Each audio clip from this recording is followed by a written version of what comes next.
Jeff Slanker, go ahead. Hey, Jeff. Yeah, thank you for, how's everybody doing? Did anybody call you? I lost the camera. All right, dude, I'm trying to turn you up and leave you. I don't know why the camera. Here's some work to do here. It must have been that waving. Extra.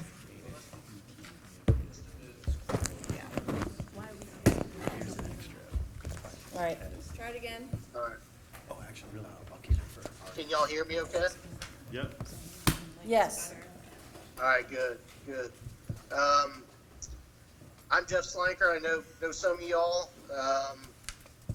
New faces for me as well. I'm counsel for the school district today, standing in for Mr. Harmon, who is traveling. I'm happy to be here and appreciate the opportunity to chat with you today. Awesome. You want to start with your team, Gary? Sure.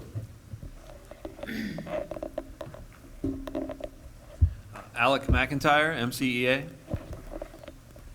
Gary Simmons, Chief Negotiator for MCEA from FEA. Matt Theobald, President, MCEA. Lonnie Birch, MCEA. Kim Love, MCEA. Susan Rayo, MCEA. Pat Holtz, MCEA. Dan Moore, Martin County School District. Kathy Parandozzi, Martin County School District. Lisa Estevez, Martin County School District. Art Cowles, Martin County School District. Okay, we're all new today, no titles. Go ahead. Don Calderon, Director of Risk Management and Employee Benefits for Martin County School District. Good evening, Jeff Freeman, Director of Talent and HR Operations. Carter Morrison, CFO. I'm Julie Sessa, the Assistant Superintendent of Human Resources, and I appreciate your patience this evening or this afternoon while we get everything ready for our first presentation. Our CFO, Carter Morrison, is going to, as soon as our computer up there will allow him, he will be presenting for us.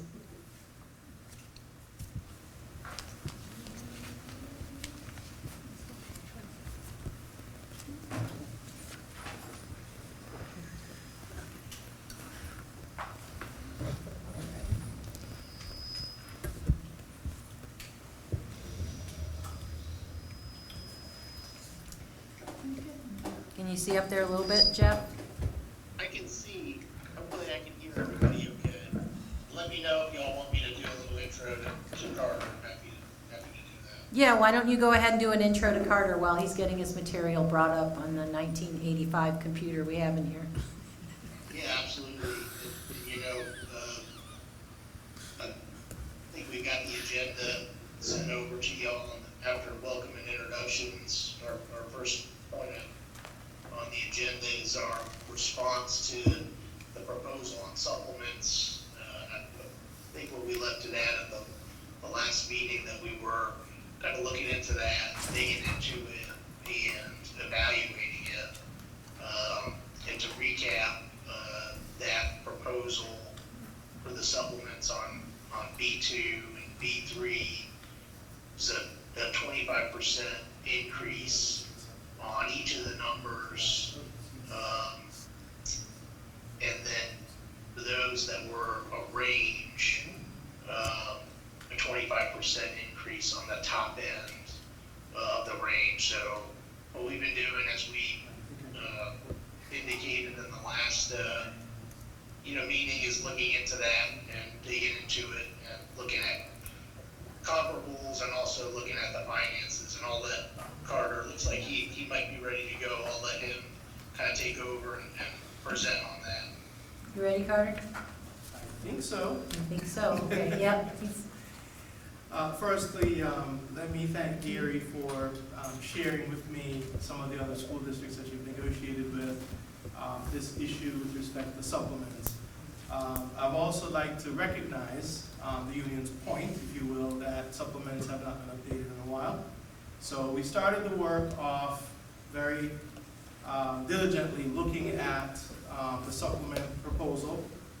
And what I did was I broke the supplement proposal into two pieces, if you will. The academic instructional supplements that are in your appendix, and then you also have the athletics portion. So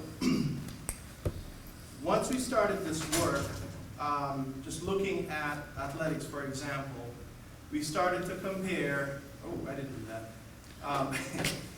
We started to compare, when you look at Martin County School District currently versus, let's say, Indian River, Okeechobee, St. Lucie. Well, we're going through this thing and we're saying, well, gee, it looks like we pay more in a lot of aspects and doing very good until I realized that Gary had negotiated an increase in the supplements in Indian River. So we've got, okay, wait a minute now. So maybe these numbers aren't as current as we probably should be. But regardless of that, we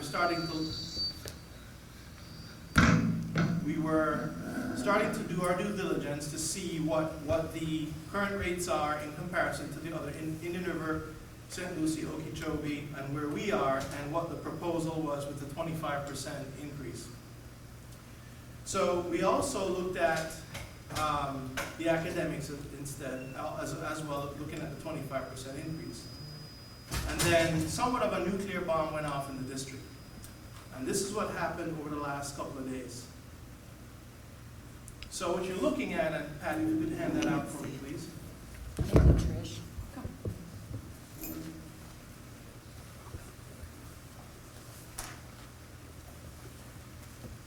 So what's passing around is a comparison of, as everybody knows, the veterans here will know that we count our students once we open school, 10 days after the opening of school.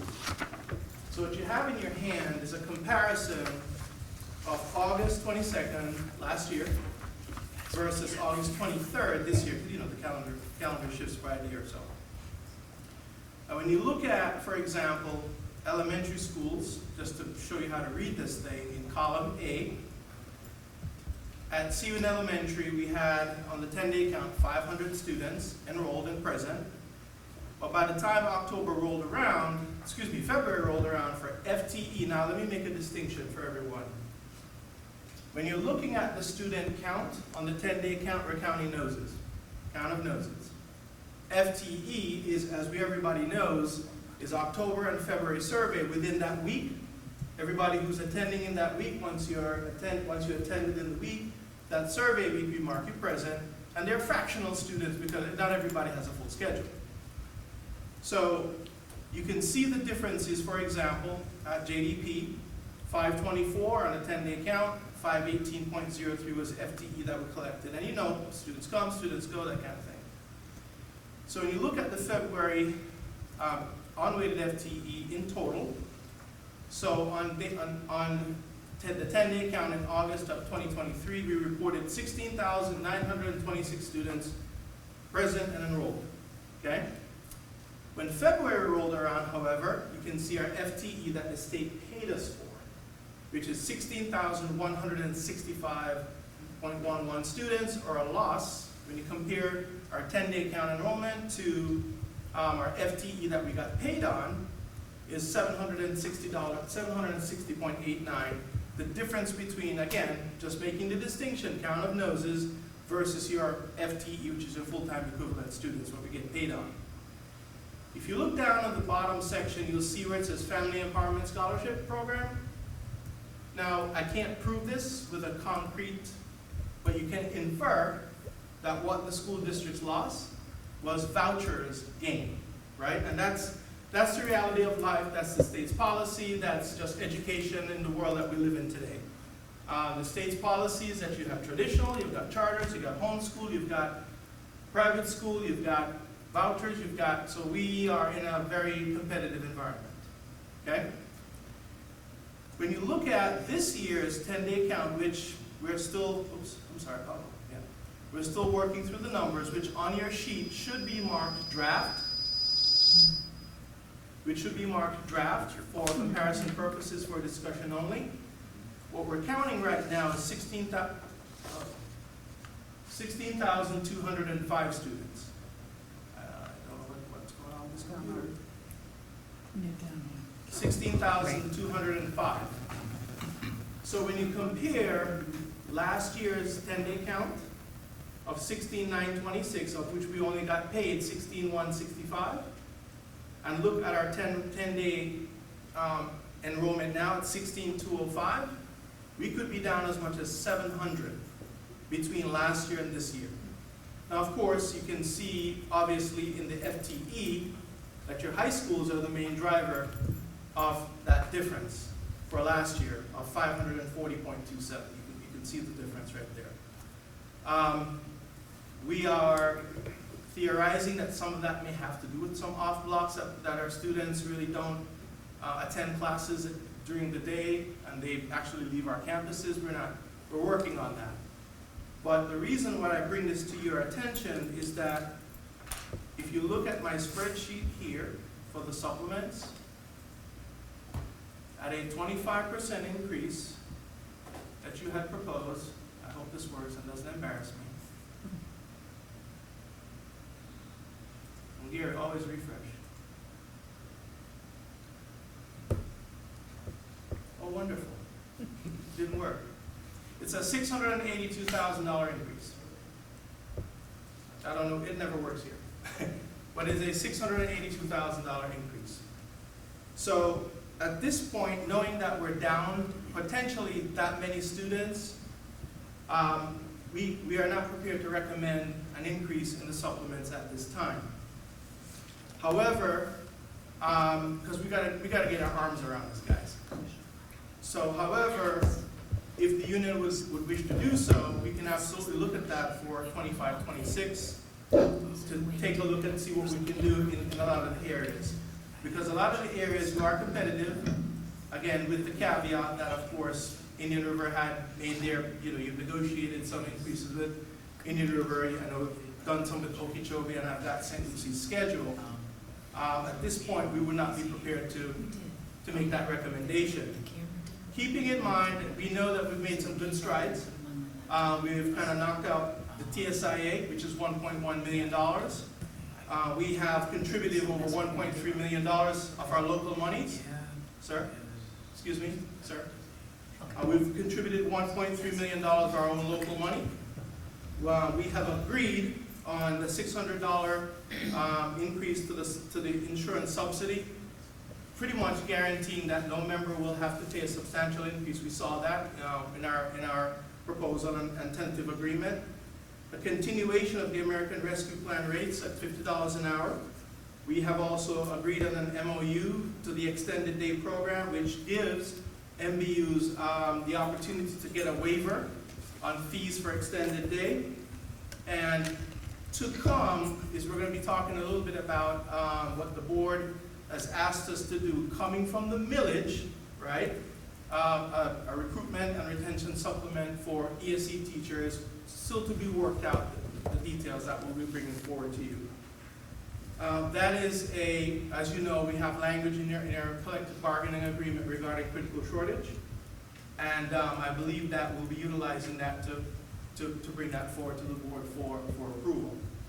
So the answer, if I were to put this in context, is not necessarily no, it's not yet. Because we really got to get control of where we are with respect to our student counts. And it's a fact of life. If you don't have the students, you don't have the money. And that's just a fact of life. No one can argue with that.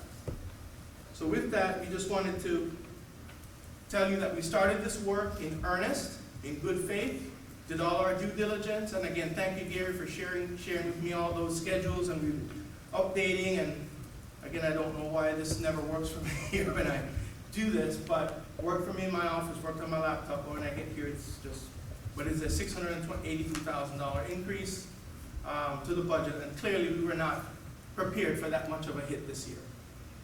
So with that, I'll take any questions that you have this time, or we can move to the next agenda item, which is the response to the Western Zone Summit. Yes, ma'am. Could I get a question for you? I appreciate, well, first off, I appreciate the presentation and thank you for clarifying a lot of this stuff. It's definitely helpful to paint a picture. I don't know if you guys had an opportunity to do this analysis yet, but has there been any comparison between FTE from 24-25 to FTE from 2014-2015? So 24-25 FTE, we don't have that yet. That will be the October count when we submit our schedules, our minutes, send that to the state within the survey week, and then also the February count. For 2014-15, in my budget book online, you'll see I'm keeping it pretty much a 10-year history, if not longer, of my FTE over the long period. We've gone up, we've gone down, particularly as charter schools, Treasure Coast Classical Academy opened up. That took about 1,000 students. When you look at, thank you for reminding me of that, by the way, Matt. When you look at, if you could go back to the comparison chart, thank you, I forgot to mention something. If you look at the Family Empowerment Scholarship on the 10-day count, it was 645. When you look at the FTE by the time February rolled around, it was 1374.75. That's a middle school. That's bigger than some of our middle schools. So again, the voucher program is killing us. There's no other way to say that. Okay? So FTE, always remember, is different than count of noses because not every child generates a one-to-one, and there are factors and fractional attendance rates and that kind of thing that affects your FTE. So we don't have the analysis of 24-25 FTE as yet because that will come in October when we submit our schedules and minutes and they get recalibrated by the state. But when that comes in, it would be fairly easy to compare apples to apples So from if- this year to 10 years If we ago. were to, and I did this in my office at one point, so don't quote me, but if you take 16,165 as a percentage of 16,926, you can see, I believe it was about 95% ratio, which means we lose about 5%. So if I'm at 16,205, all things being equal, I'm down, my FTE is somewhere in about 15,000 right now. Follow me? So we are down. We will be working on our budget to right-size the ship. And so at this time, as I mentioned, we can't go forward. Would it be possible to share the spreadsheet that? This one right here? Absolutely. When I The can- one that you was doing the calculations on that didn't calculate? The one that would show me Yes. the amount for? This one over here, yes. Correct. Thank you Yes, so I can do much. that. And I don't know why, it never works here. I just never get it. Yeah, My I will refresh. definitely send it. So any more finance questions? Mr. Slanker wants to step in. If you have any more questions for Mr. Morrison for No. finance? Anyone else have any questions? Okay. Hopefully we don't get a bunch of feedback, but I'm gonna try. Jeff, do you want to go ahead? I think I know what it is. It's the product. Yeah, I'm unmuted now. And you know, I think Carter kind of summarized everything well, and he mentioned something that, you know, I think we wanted to talk about. I know it's on the agenda, the ESC critical shortage supplement. And I figured I'd let Julie kind of talk to you about that now. We're talking about supplement day, right? I figured let kind of Julie kind of give you an update on that and kind of explain that component of it that Carter referenced. Okay, well, a couple members of our team can talk about it. Mr. Raymond, do you want to talk about our current openings in ESC? Yeah, as of, well, on Monday, we had 17 openings in the ESC department, and Dr. Estes informed me we gained 2 more vacancies, so it's our hardest to fill instructional vacancy right now at 19 as of today. So with that, the board is looking to provide an incentive to retain our current ESC teachers as well as recruit prospective candidates in the Martin County School District. So as you know, with regard to critical shortage, it's strictly at the board's discretion. We don't need an MOU or anything of that nature. We typically do an agenda item for the board meeting. So we'll be working to put that together as critical shortage. And they're working on the supplement not only to address, as Jeff mentioned, openings that we have, but looking at retention of our ESC teachers.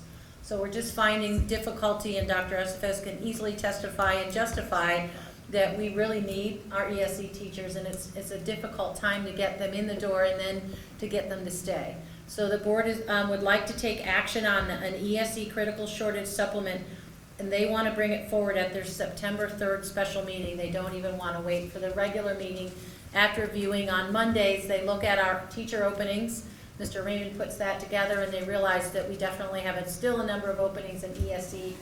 And we'll be doing something similar. We meet with AFSCME on September 5th, so we're going to do something similar for ESE and regular pairs as well that we'll be talking with AFSCME about. So we're targeting our ESA population of employees, both getting them in the door and retaining them. So we wanted to just let you know about that ahead of time as part of the supplement piece.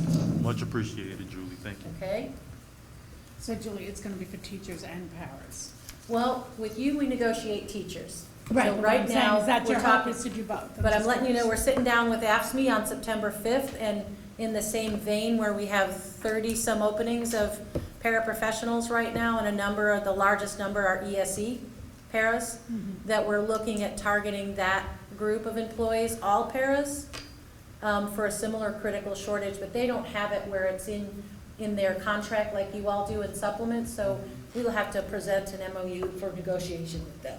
Okay, And thank you just so to much. stress, I'm sorry, I'm not on camera, but just to stress that this will be coming from the millage as well, because that is, in the millage, we have various categories that will allow us to provide those types of stipends for critical shortage, academic initiatives, recruitment and retention, so that's already approved in the ballot language. Okay. Thanks. Thank you, Carter. We want to make sure that was clear, that it was millage money, so Yep. appreciate Carter stepping up on So, that. yeah, the funding source would be. The funding source is Yep. millage, yes, sir. Jeff Slinker? Yeah, I think unless anybody from the team has anything to kind of add, I think Carter kind of summarized what our position is on the supplements that you put forward. Do y'all have any other questions to kind of ask about what our kind of position is coming back? I think Carter was pretty clear about it, just in terms of what we've seen on our 10-day count. We can't recommend an increase to the supplements at this time on B2 and B3, and would say that none of that should change. I mean, that's kind of what we're getting at. So are there any kind of questions or One of the things, Jeff, that I had in my notes, and Mark Cowles assisted with this, is we also worked with our existing supplement list to infuse dollars in elementary school for music in our schools, for the Russell Holloway track meet, which is currently in the CBA as a volunteer. And so this year they were paid. Also elementary grade Art. group levels and art, right? Am I missing anything, Mr. Cowles? No, I think it Okay, was. so we just yeah. want to highlight that as well. Obviously, we negotiated the SLP last year, and the Western Zone has changed from the 2,000 to the 3,100 across the board, so I guess those were my other notes just to talk about with regard to supplements. Julie, quick question. Yes, The critical shortage language that you're referring to, Yes. that's number 8? number 8 off of B2 Yes. on the appendix? Okay. Yes, sir. All right. Thank you. Yep. Get back on camera. Get back on camera, Carter. In the supplements list, or the list of instructional supplements, there was also a request for the Title I to go from 500 to 625. We have actually reached out to the Department of Education with respect to that, and we're kind of awaiting an answer on whether or not we can increase that supplement. Again, Title I funding, from my lens, has not really increased over the years, except during COVID years, they did get a bump, in funding, but pretty much we've leveled back to where we are as we rank and serve those schools. So that is, something that we also were looking at, okay?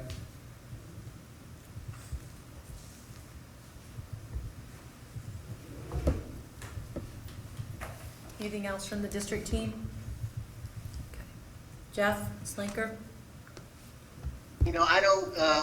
I don't think so. No, I think, you know, there was one kind of point of clarification that I had. And, this was just, there was some strike-through language that y'all had sent over in the introductory portions of B2 and B3.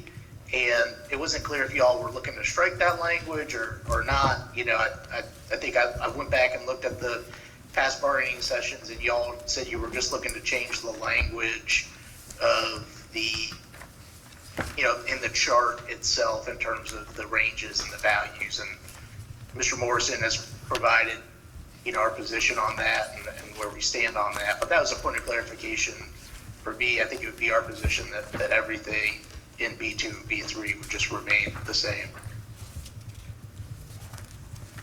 Correct, that language at the bottom of B2 and B3 that were also in strike format, the board wishes for that to remain in as well as keeping the supplements at the same level. Yeah, that introductory, you know, it's Yeah. right before, you know, the chart starts, I think, on both B2 and B3, and I'll try to look at the, you know, the agreement now. Right, I think we have consensus on the MCEA side, they understand what you're saying. Okay, sounds good. So do we have a response on the Western? Well, I'm happy to move Yes. on to Western Zone if y'all want to. Yep, Gary, that's what Gary just said, if you didn't hear him, he'd like to move Okay, on to no, that. I didn't hear him. You Okay. know, it's the Teams thing, you know, hopefully everybody can hear me okay. But no, I did not hear you on that. Just to clarify, there's a ESC critical shortage proposal forthcoming, Yes, not, but the MOU. Well, it's not gonna be an It's MOU. not a proposal, because they said it doesn't require. Because we're already, a proposal. this is already a negotiated supplement, and the board can make that action up to $5,000. And it says right in that number 8 that it's at board discretion. So how we've done it in the past is we actually just make a board item. There's really no attachment. There's language in the board item, and then they approve that. Matt, that's how we've done it in the past, and I believe that's how we move forward with it. okay. Do you have more questions on that? In that case, I do. Okay.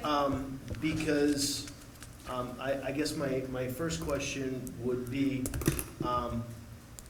does the ESE critical shortage designation, is there a state designation for ESE as an area of critical shortage?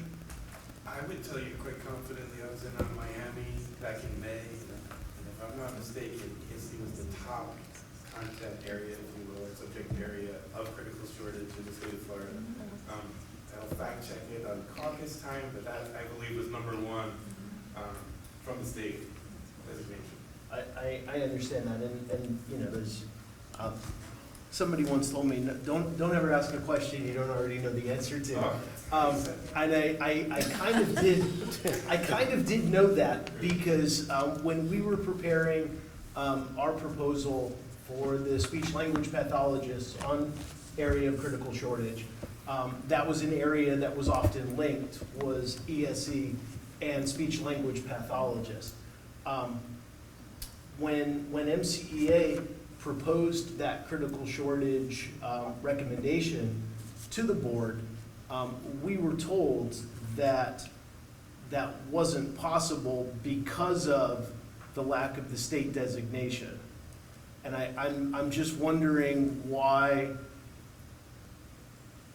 that designation wasn't allowed, but this designation is, because it sounds like, I don't know, it sounds like things just don't quite add up to me, and I guess that's what I want some clarification on. I'll take a stab first. What I remember from last year was that Indiantown Middle School was designated by the state as a critical shortage school, the only one in the Martin County School District. I don't recall, unless some of my teammates will have to jump in, about subject area not qualifying. That was my only recollection, was Indiantown Middle School was the only designated school by the state. They determined who was eligible. Because that's the only group who got critical shortage last go around. I don't know if that aligns with your recollection, but that's how. It's actually I do. still We on have a team here to jump in. It's actually still on the DOE's website.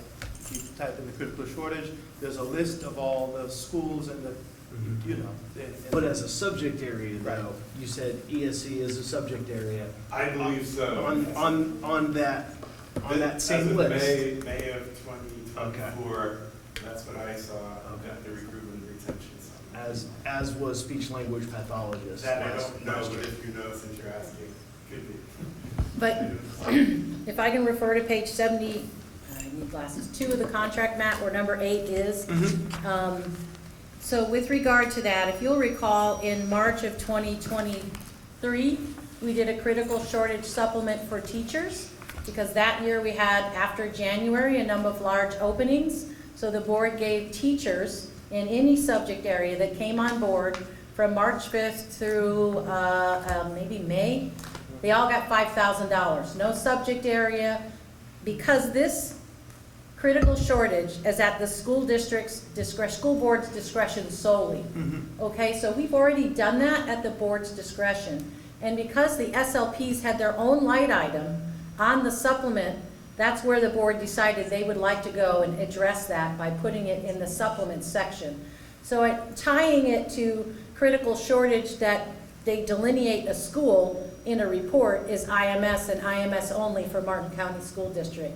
But the board has the discretion, if they feel the need where we're having difficulty retaining and recruiting, and there isn't a section in here necessarily, there's an ESE supplement, but that's not what we're talking about. We're talking about an ESE teachers, it may be VE teachers, unit teachers, and we'll be working with Dr. Estevez to craft that for the school board to review. So I guess I kind of wanted to silo that for you, that it's really the board's discretion, and they've articulated to us in an executive session that they want us to fill those 17 to 19 open positions, and they want us to retain the ones we have. So we're gonna work really hard to craft that Oh, absolutely. within the confines of their ability to make sure that's on the September 3rd agenda, okay? Understood. Great. Understood. Last question though, Yeah. just based on what you just told me. Yes. So just so I'm understanding it correctly. Yes. At the school board's discretion, they chose last year not to designate speech language pathologist as an area of critical shortage. Is that- No, they chose to pay for it in the supplement and increase it, because we already have. But they didn't make the And, designation. They didn't make the designation. There was May a I? supplement, I'd let but Dr. there wasn't, Estevez but there address wasn't that. a designation. May I? A Mhm. speech and language pathologist happen to fall under the MCEA area in our district. It's not a certification area, so they don't take a teaching certification to become an SLP. So if you pull up FLDOE and you look at critical shortage area, you're not gonna see SLPs identified there, but you will see, if you open it up, the first one on the list is exceptional student education teachers. So that's the distinction between, they're not a classroom, they're not a teacher, they're they're speech and language pathologists. They have a certification in speech and language, not like, say, typically a classroom teacher or a teaching certification. So I think we all know that, yes, there's a shortage of speech and language pathologists across the nation, probably, and very much so here in the state of Florida. And so I think the terminology may have been a little bit movable, in the sense that it's a critical shortage area. We really need to do something for SLPs, and now we're saying ESC teachers are a critical shortage area. So I think that the distinction's very fine, but it's very clear why we need to look at these front-facing, everyday, all-day classroom teachers that support our ESC students, okay? Oh, absolutely. Thank you. Thank you, Dr. Estevez. Oh, you're welcome. I'm ready to move on. Jeff? Gary is Yep. ready to move on to the Western Zone. So for Western Zone, and just to recap, what y'all submitted at the last session where this was presented, a proposal that would have, and this was changes to language in Article 2, certain folks hired before June 30th, 2014 to receive $275 in addition to a $3,100 supplement that is outlined in B2 and that was a response to our initial communication of a change in that language in which the Western Zone supplement was harmonized between folks hired, irrespective of the date hired, to just $3,100 with a reference to that language in Appendix B2. And I'll get just kind of straight to the point. Our response to that proposal that y'all submitted is the same as the language that we put across the table at session 8, and that's that the supplement for Western Zone should be harmonized, and it should be harmonized at $3,100. So what our counter response is a rejection of what y'all have proposed, and sticking to our original language that we put forward. And Julie and the folks at the team can correct me if I'm wrong on session 8. And it's for the same reasons that Mr. Harnan set forth when y'all first met and talked about this. That proposal for Article 2 and that language in Article 2, what it does is it takes what was agreed to in a memorandum of agreement on this issue, and it puts it into Article 2, and it harmonizes Article 2 with B2. So that is our position on it. Our position is that the original language that we put forward, and I know that's in papers, and I think Julie and the folks surely have it, but the simplified language that instructional staff assigned to Indiantown Middle and Warfield Middle Schools shall, for the duration of their assignment, have their salaries adjusted to reflect a 3,100 Western Zone supplement as outlined in Appendix B2. And, I'm sitting in for Mr. Harmon. I've went back and I've looked at the negotiations. I've reviewed the negotiations. Gary, I appreciate the points that you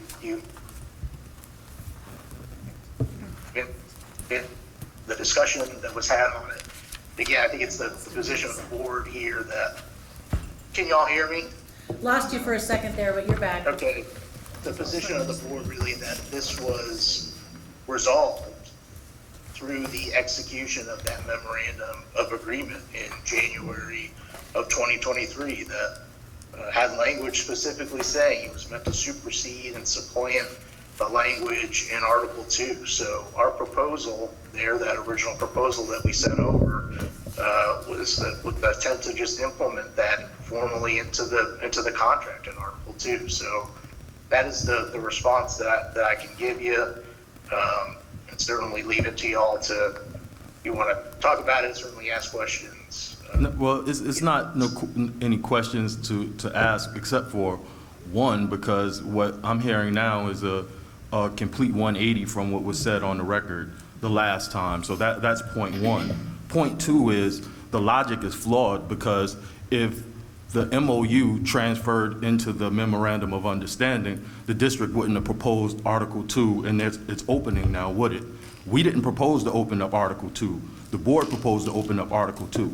So if it transferred from the MOU to the collective bargaining agreement, what was the purpose of opening Article 2? For the purpose of changing that language. So it's just that the logic is a little bit flawed with respect to that, and you can respectfully relay that message to the school board or just play back this session. So it's disheartening that we've gotten this far, and then they're going to take a position that's so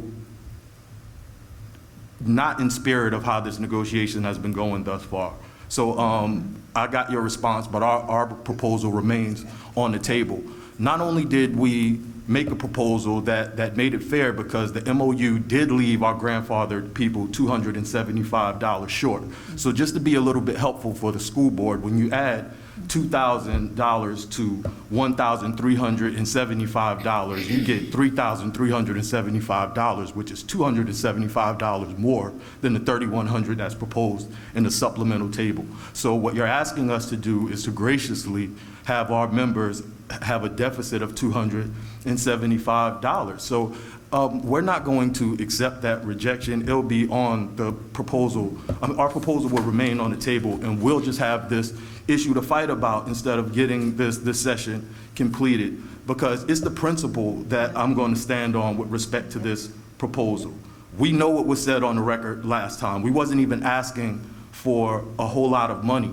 The money that we left over in the salary, in a raise pool salary proposal, was more than enough money to fund what we were asking for the life of this contract, let alone just for this bargaining year. So I understand, I hear what you're saying, but we're not removing that proposal off of the table.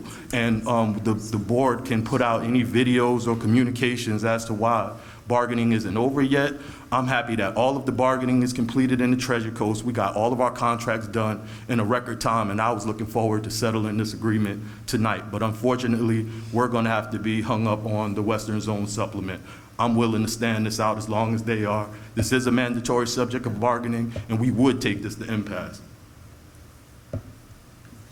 Erie, help me understand, what is it that you are saying in terms of the 180? I mean, you know, again, I've watched the videos. Give me some insight into. So what we were asking for was for our 20 grandfathered employees to not take a financial deficit on this agreement. When you add the $1,375 that was in place prior to the increase of the Western Zone to 2,000, they were getting the $1,335 plus a percentage of the starting salary at that particular point. In that negotiation session, they agreed to increase that supplement to $2,000. And the board's position was that it was harmonious at that point, and they wanted to take away the $1,375 that our employees were receiving, our grandfathered employees were receiving. So that's the reason why we filed the grievance in the first place, because our members were short of $275. So that's what we were asking for. We have 20 employees that meet the grandfathered criteria or the definition of a grandfathered employee. Those 20 employees at $275 was a $5,500 cost to the school board. We left $28,000 remaining in the raise pool. The amount that we left in the raise pool is enough to fund that $5,500 for the life of this contract. So I don't understand why this is a problem with giving these employees the $275 that they rightfully deserve and they earn. So it's a point of principle, which I'm more than happy to go to impasse and argue that point. Like, I feel very, very confident in my ability to articulate the problem with the Western Zone supplement and where the district is conscientious of where the shortcoming is, and all of the giving that we have made to expedite this process, and we're going to get caught up in a $5,500 ask after we've just received a rejection of all of our proposals, not even a counter proposal of a 1% increase or a 2% increase. It's a flat-out rejection. We're taking that, and then we're going to get hung up on a $5,500 request. Gary, where's the 180 in our negotiations? I mean, I want to make sure Go back and watch you said you watched the footage. I'm not going to repeat what the district's position was on the record the last time. It's on the record. So I would invite you to go back to the last session and listen to what your colleague said in regard. Because what we were proposing was a $5,500 proposal. What was counter-proposed to us on the record was something that was far more greater than what we proposed. And we were told that that was going to be communicated to us in writing the next time we came here. So that's the 180. You can go back and look at it and see what was discussed. So it's only one side that's going to look like they're being disingenuous with respect to that subject. And here's what I can say. I think I understand what you're referring to. It wasn't my understanding that what was communicated in the last session was ever some type of offer. I think it's, certainly there's an ability to ask questions and to explore scenarios. And what the school board did was we took that information, and folks on our team took all the information to evaluate it and to look at things and to consider things and to examine how we can get at, all of these issues that we're talking about today. So, I would respectfully, Gary, I appreciate what you're saying. Respectfully, I would disagree that there It's fine. was It's any type perfectly of fine for you. need. It's perfectly fine for you to disagree. It don't matter how much icing you put on the cake. It doesn't make the cake taste any better. So I understand your explanation, but I have a right to either withdraw this proposal because you guys opened the article, so it's fair game. I have the right to withdraw our counter proposal, or I have the right to leave our proposal on the table. This is a mandatory subject of bargaining. It fits the qualifications to go to impasse. My choice is to leave this proposal on the table. So that's my response to the board, that it's not coming off the table. We can take that how we take it, whatever the subsequent consequences. We have more bargaining sessions, and you'll just hear me come every session saying how incorrect and disingenuous the board is, and they're not settling a contract over $5,500, whatever, regardless of what the principle is. Gary, I want to, of course, I'm going to disagree. But we can. Let's just disagree and end the session for tonight. It's not going anywhere. Like, I'm not interested in doing a back and forth because my position isn't going to change. I have the right as the chief negotiator to either pull the proposal or to keep it on the table. My choice is to keep it on the table. And if we want to have this discussion the next time, the board can take every word that I said and either reconsider or we can go to impasse. That's where I'm at with this. I understand, Gary. I gotta say one more thing because you brought up the 2 points, and it's not. I'm not trying to belabor a point that we're not gonna be able to work through tonight. I certainly understand your position, but you brought up, 2 points. The first one was the notion of the 180, and then the second one was your statement that the logic of the 3,100 is flawed. It is. And again, I don't want to get in terms of the 3,100, and in addition to the 275 for the grandfather folks, that was in some way flawed. And I've got to respond to that here.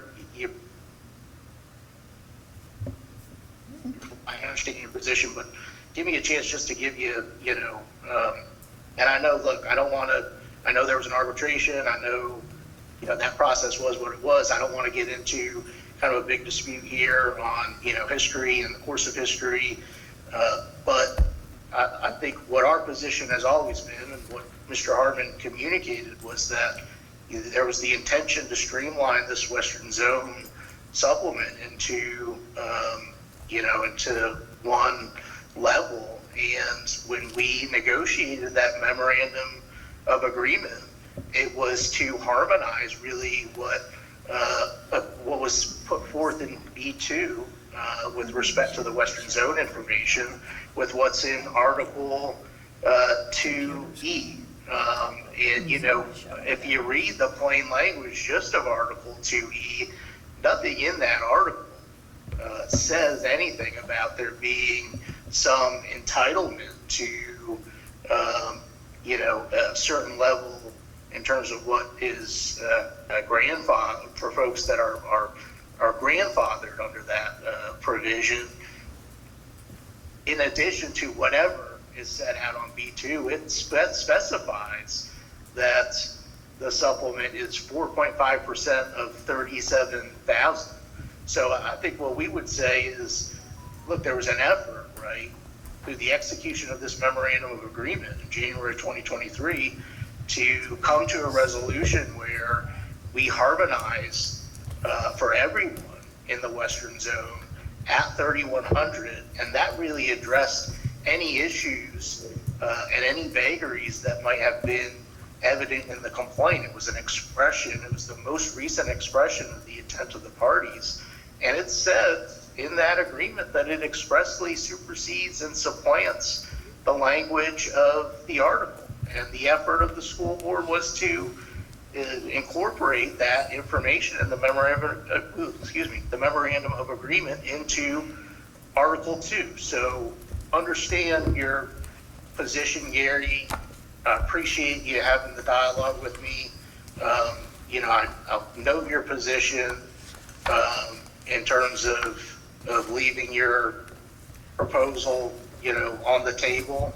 But I wanted to have my opportunity to have that discussion with you. Yeah, well, it's just the same song to a different beat, man. Like, I just disagree with that logic, because if what you were saying was factually possible, then what would be the reason to opening Article 2 and changing the language when the district could just take the position that the MOU supplanted Article 2 in the first place? So I didn't open Article 2, you guys opened Article 2. We didn't ask for the change for harmonious. You got for harmonious language. You guys asked for that. So apparently, through the actions of the board by opening that language and requesting to change it, that would give anybody who's arbitrarily unbiased in the situation pause to draw a conclusion that that language must have not supplanted Article 2 if the board decided to open it up and repeat that same language in Article 2 again. So explain that to the magistrate when we take it to impasse, because the logic fails me, and I don't have a Juris Doctorate. So if that logic fails me, so let's present it to a magistrate at impasse and see if they agree with your interpretation. Because I surely disagree with it, and I've been negotiating these contracts for a long time. I disagree with your position, and that's fine for us to disagree, and we can remain respectful and disagree, but the state has statutes that order these steps, and I'm going to utilize the process that order these steps. If the district wants to hold up this process for $5,500, then let's hold the process up for $5,500. Now, Gary, recall with regard to Article 2, we did open it for two reasons. The retroactive language is in there as well. Right, but you Okay. didn't have to touch Article 2.44B. So you can open up Article 2. There was other areas to address in Article 2 outside of the Western Zone. So my argument remains incredibly firm that the reason why you open the language up is because the district don't even believe that MOU supplanted that language. If so, then you wouldn't have opened yourself for a counter proposal. Because I'm giving you all the benefit of the doubt that we all know how to negotiate. And if I was in your position, I wouldn't have opened it up if I didn't want to receive a counter proposal. That's why we focused on supplements, insurance, and salaries. We didn't open up any articles. So with that, we're respectfully asking the caucus to take into consideration the supplement proposal. Okay. Caucus at 5:37. Okay. Sorry, I was already. No, we just got ready, so Okay. we weren't waiting on you by any means. Okay, good. All right, Jeff, Gary said they're ready. All right, so I have a response for the district's response to the supplement proposal, and then a final thought for the Western Zone supplement proposal. So the first thing is that we understand the FTE position. That's not a hard thing to understand, but I think what I want to be explicitly clear with on the record is that the FTE issue isn't mutually exclusive to Martin County School District. Like, every district in the state is dealing with FTE shortages. I negotiate with other districts. Some districts have reservations, schools on reservations that they compete with. Some of them have charter schools. Indian River has charter schools. Indian River has vouchers, virtual school. Those problems exist in all of our school districts, but the difference between those districts and what I see in this school district is that they never countered the supplement with zero. I mean, 25 was in the sky, but to start with 25 and then the counter is zero. That's kind of difficult to process, especially when MCEA has made so much concessions in these short bargaining sessions. MCEA had proposed to to take the Band-Aid off and permanently address the insurance issues. The district made their proposals, their explanations, and their justifications for doing so. What did we say? All right, well, we'll continue to put the Band-Aid on. Just give us $100 more on the supplement. Let's sign off on this tonight. Those are the concessions that we made in this salary proposal. First night, I went around the state bragging on this school board. We're making it. We're getting somewhere with this. And then the moment that you start getting excited, like we're going to finish all of these contracts in the Treasure Coast before September 1st. All of our proposals were fiscally responsible. The last proposal that we made, there is money left over in the raised pool to finance that proposal. We'll be willing to make that argument and impasse as well. So we're not going to respond to the supplement proposal at this bargaining session. We'll start working on a counter proposal. We'll start working on a counter proposal for that. According to my calendar, we don't have another bargaining session until the 12th of September. I thought it was tonight. Oh, no, that's the executive session. So we'll be here on September 12th, possibly with a response to the supplemental proposal, but definitely awaiting to hear the district's position on our ask for the Western Zone supplement. And if there's no traction on that, then I just think that this 12th we discuss what the next steps look like, because the only thing that we have left related to this bargaining session for 24-25 is the Western Zone and the supplement proposal. So we can have that discussion on the 12th and then decide how we move forward on the 12th. And again, it's very, very disheartening.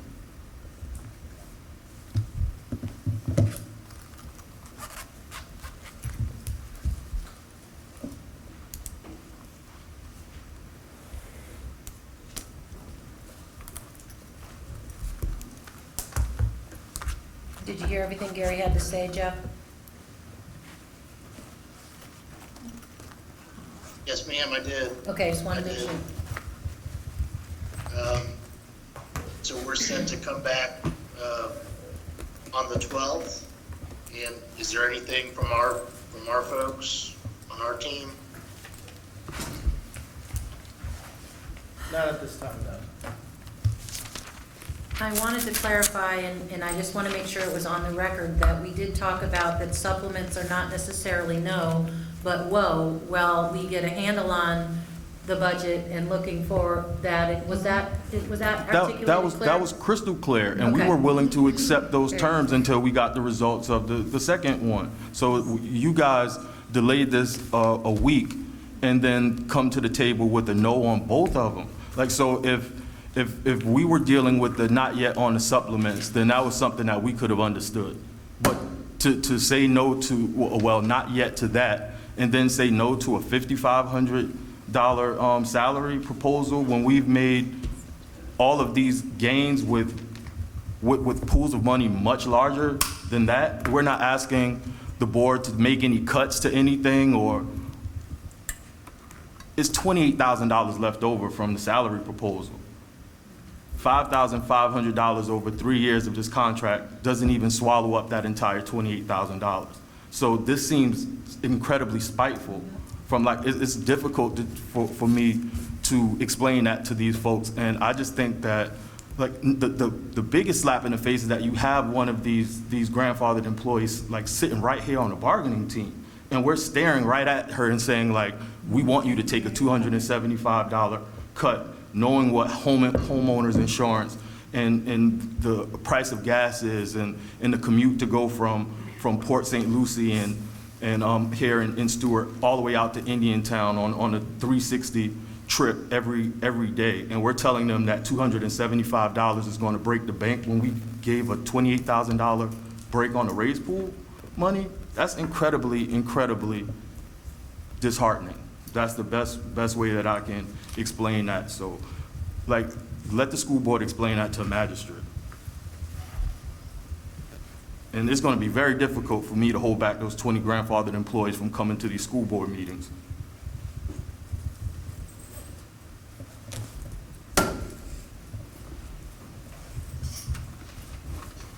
All right, well, Gary, I appreciate all of what you're saying. I think you've made your positions clear. You know, I appreciate it. I appreciate talking today. You know, we've explained our positions. We've set that out on both these issues. I don't want to continue a discussion that is not going to be fruitful. Certainly understand y'all's position. You know, we've put out ours, and let's just kind of look forward to coming back on September 12th and see how we can work it all out and where we land at that point. All right.